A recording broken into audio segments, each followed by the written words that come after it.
Once a jolly swagman camped by a billabong under the shade of a coolabah tree, and he sang as he watched and waited till his billy boiled. Who'll come a waltzing Matilda with me? Waltzing Matilda, Matilda, me darling, you'll come a waltzing Matilda with me. Waltzing Matilda, leading a water bag, you'll come a waltzing Matilda with me. Well, down came a jumbuck to drink at the billabong.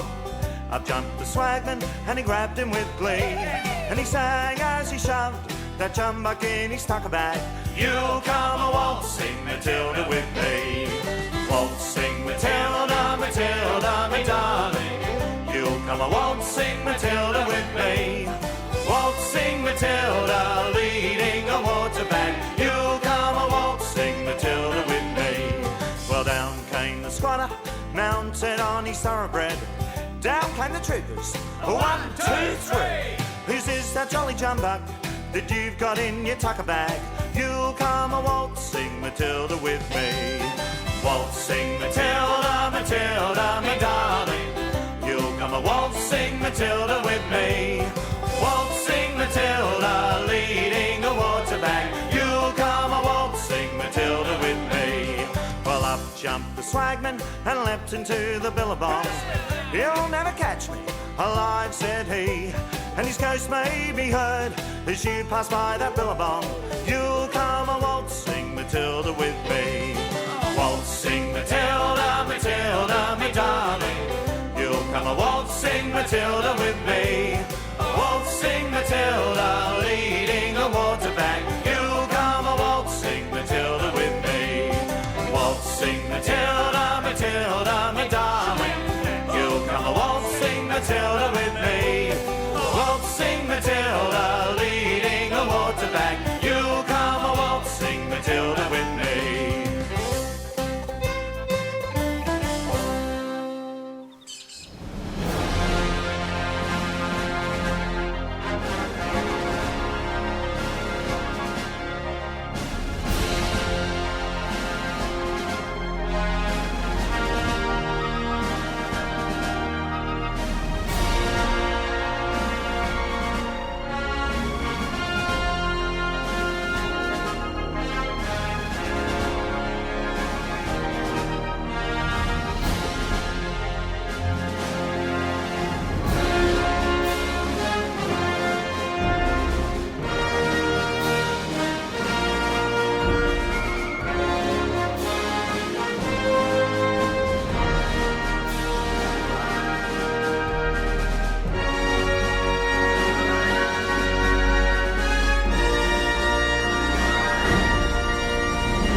flying in New Guinea was terribly, terribly primitive, and you were first in, and you were learning as you went along. Day by day, you were learning something,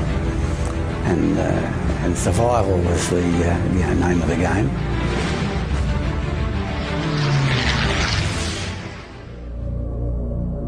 Milne Bay is the reason the Battle for Australia Day is remembered on the first Wednesday in September. This date marks the first defeat of the Japanese in the Second World War. By mid-1942, Australia had been bombed. Numerous ships sunk in our harbours and oceans, and there was a general consensus that we were about to be invaded. But Milne Bay and the subsequent victory on the Kokoda Trail put this fear to rest. Here at Milne Bay, we handled the situation very well. The Air Force and the Army cooperated to a remarkable degree. This was Australian soldiers and airmen and sailors fighting. We did it all on our own at that stage. And I can assure you that everyone who was in those battles was convinced that they were fighting to save Australia. In early July 1942, Australian infantry and American engineers were sent to Milne Bay to begin clearing the jungle for an airstrip. Over the following weeks, more men, supplies and equipment arrived, all shipped over by the Merchant Navy. The terrain of Milne Bay was difficult. The climate was hot and humid with torrential rain, which washed away roads as they were being constructed. The American engineers were building 3 airstrips on the swampy coastal strip between the sea and the mountains. On July 25, 1942, 2 Australian Air Force P-40 Kitty Hawk squadrons, the 75th and the 76th, landed at the new airstrips, along with another squadron equipped with Hudson bombers. Aircraft were to play a vital part in the final outcome of the battle. You really had to think about what you were doing. The strips were very short, they were narrow. When the tide came in, the water had even come up into the airstrip. The maps they gave us to use were old Admiralty charts dated 1900. Literally, you flew by the seat of your pants. One moment it's blue skies and lovely clouds, the next minute it's pouring with heavy rain, and the planes taking off and landing in those conditions it was a bit dicey. And along with 75 and 76 Squadron Kitty Hawks, we were involved in the defence of Milne Bay. But the Japanese had underestimated the strength of Allied forces at Milne Bay and decided to send only 2,000 men to take it. On August 25, 1942, they encountered fierce opposition from RAAF squadrons and land artillery. However, many Japanese were still able to land with supplies and heavy equipment, such as tanks. The Japanese cruiser used to come here to Milne Bay Harbour and discharge cargo and troops. The first job we had to do in those couple of weeks was to try and stop that Japanese cruiser from discharging troops and cargo to Milne Bay, or then conversely, when they were retreating, getting back on again. Every night a task force of Japanese warships would cruise into Milne Bay and would bombard the Australian troops on the ground. Well, they didn't know that a squadron of torpedo bombers had now arrived. On the night of August 31st, Australian artillery and mortar fire played a large part in a decisive battle centred around one of the airstrip, resulting in heavy losses to the Japanese. Subsequently, on September 5th, 1942, Japanese troops withdrew from Milne Bay. The victory gave a huge morale boost to Allied forces far beyond New Guinea. For the first time in the Pacific War, a Japanese invading force had been turned back. Japanese expansion was stemmed, and the long push back to Japan began. The battle for Australia was far from over, but the Japanese threat was halted. 3 years of savage fighting remained to retake Japanese gains. Australian troops were to move on to battles at Wau, Lae, Finchhaven, the Remu Valley, Wewak, Bougainville, New Britain and Borneo. All these contributed to removing the threat that had engulfed Australia since 1942. For more than 60 years, the battle for Australia was not recognised. In 2008, the Governor-General, Michael Jeffrey, signed the proclamation declaring the first Wednesday in September each year as Battle for Australia Day, a day of national observance, honouring all those who defended Australia from 1942 to 1945, when the nation faced its gravest threat.